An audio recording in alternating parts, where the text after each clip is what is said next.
McNutt, I want you to watch Luka Doncic as he does. Up, he's down. Now he's up again. Now he's got his dribble back, and now he makes that shot. What are we supposed to say? Talk about the ball on a string. Like, just complete command control in this particular moment, for sure, at least. Hahn? Man.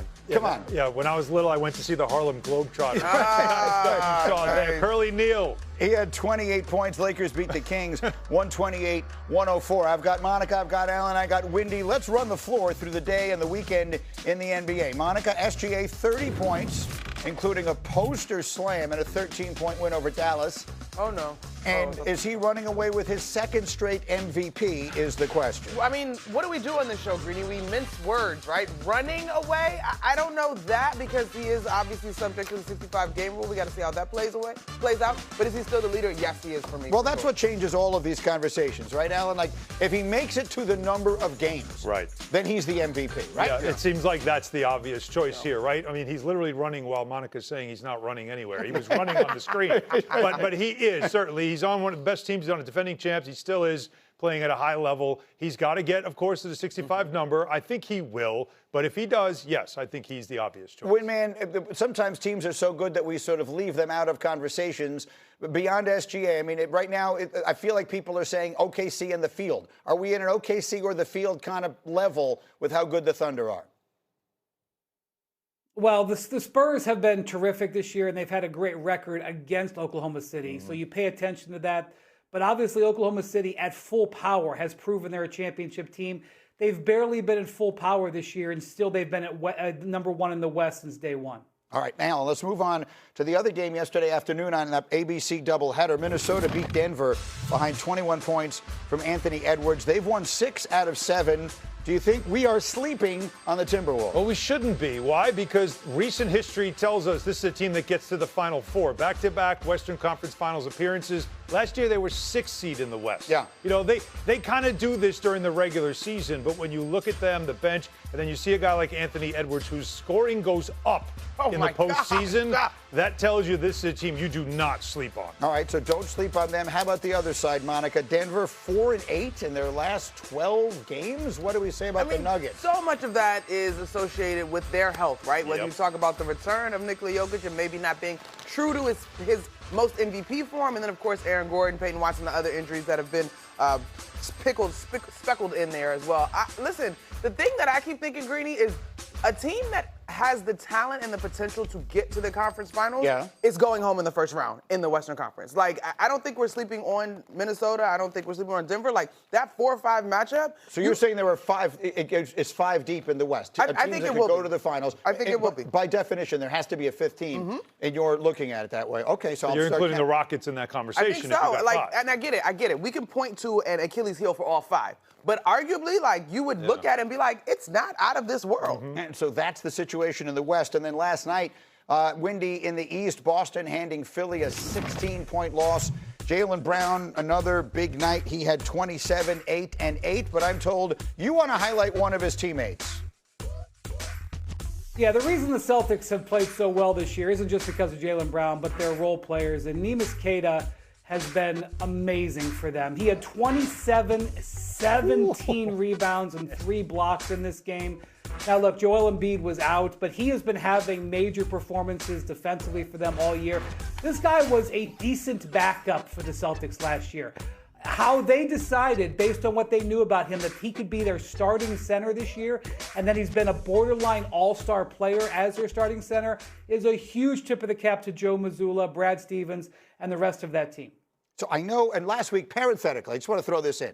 I know that the 40-20 rule, that they did not theoretically meet the standard of 40-20, meaning to win your 40th game before your 20th loss. However, they are 40 and 20. Right. So they got to the number. They didn't get there in the order that we said. They got to 21st, but they were right on they were at 39 and I believe in 19, right? I think it was 38 and 20, and now they're 40 and 20, and here they are, which is why I have been saying all along that if I had a vote, and I don't anymore, right this minute, Jaylen Brown would be my MVP because of what I believe he has meant to this team that I think everyone thought might even consider tanking this season. Well, who's done more with less? That's what you could say. That's the point. Right. Scottie Pippen should have been the MVP of the league in 1994. I've been saying it for now 31 years or whatever it is, and I believe that Jaylen should be that. Now, We don't have the permission to play it, so I'm just going to explain to you in the just released second episode of Jason Tatum's documentary, which is called The Quiet Work.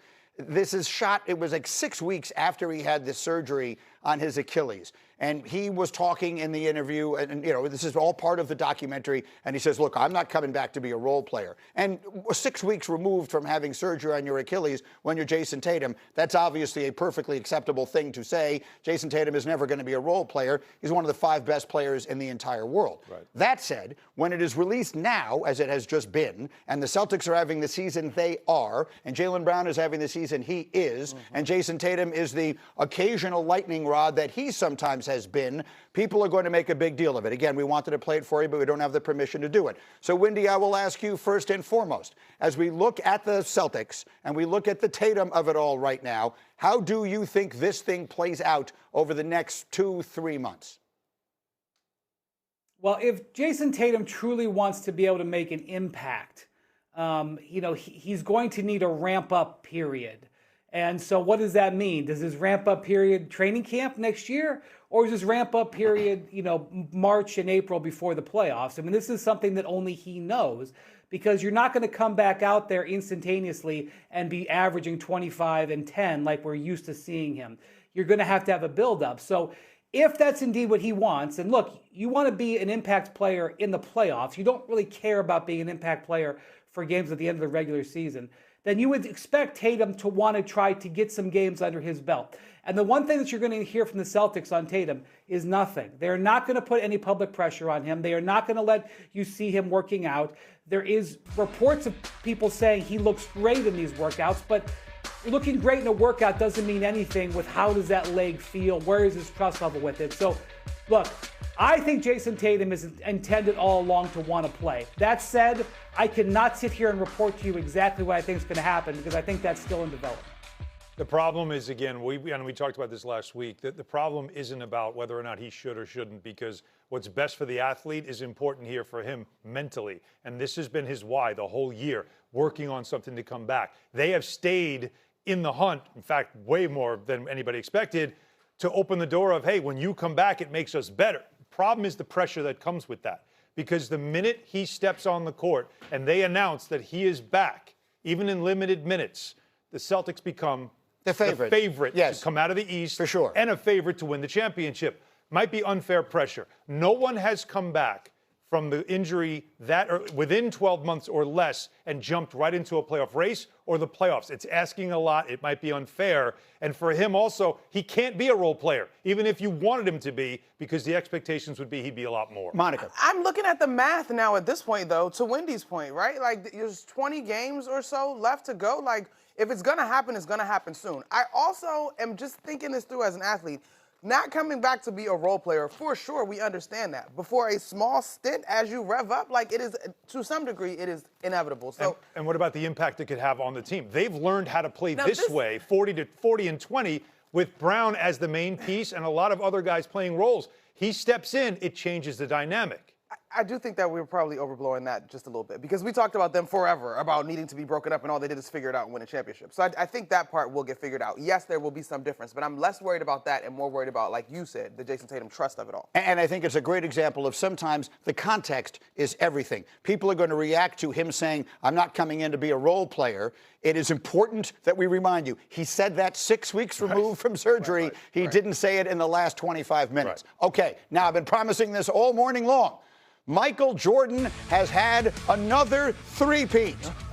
Tyler Reddick became the first NASCAR Cup Series